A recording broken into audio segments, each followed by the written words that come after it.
Conspiracy. His website is www.swordsintheirhands.com.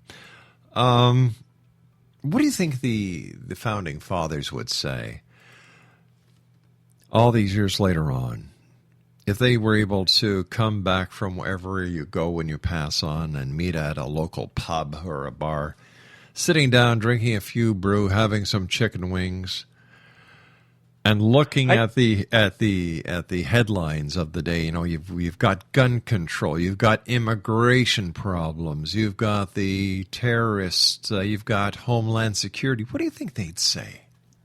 I think they'd be happy with one thing, that the United States has become a powerful country. Mm-hmm. But I think they'd be concerned that so many in Congress seem to be going their own way instead of working to solve the nation's problems. Like I said, there was a great sense of public virtue during the 1700s. Even if the members of Congress did not agree on a big issue, they still tried to work for the nation as a whole. They wanted to do what was in the best interest of the nation as a whole. They also would probably be very surprised by how much Congress has changed. For example, they would be stunned that term limits don't exist. During the Revolutionary War, no member of Congress could serve for more than 3 years in any 6-year hitch. Right. And they'd be very surprised that members of Congress wanted to spend their careers there. During the Revolutionary War, duty in Congress was considered obligatory. It wasn't something you looked forward to. You had to be dragged there. At least that's what some of them claimed. There's a great quote in my book by, I think, Henry Lawrence. He says, "Life in the Army is a pillow of down compared to service in Congress."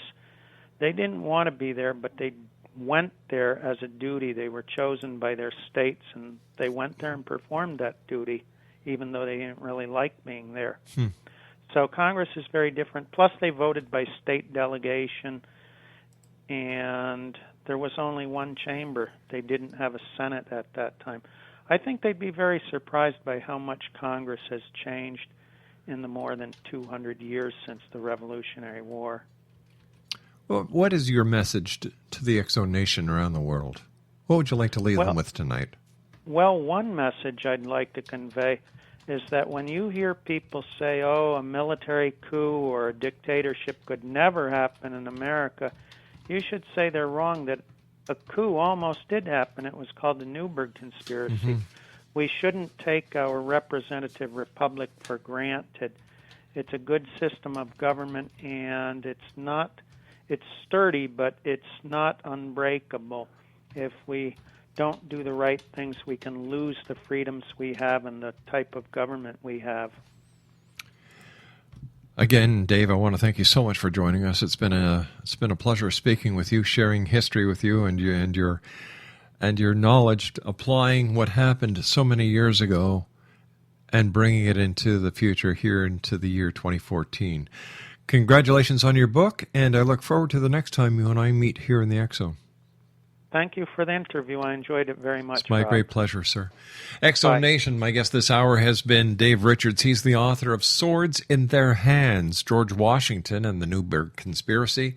His website is www.swordsintheirhands.com. Great hour, great gentleman. And I've always said, history tells us what not to do. And yet, we keep on making the same mistake over and over and over. Did I say mistake in singular? I meant mistakes, multiple plurals. We'll be back on the other side of the news at 6.5 minutes past the top of the hour. Whatever you do, don't go away. I'll be right back.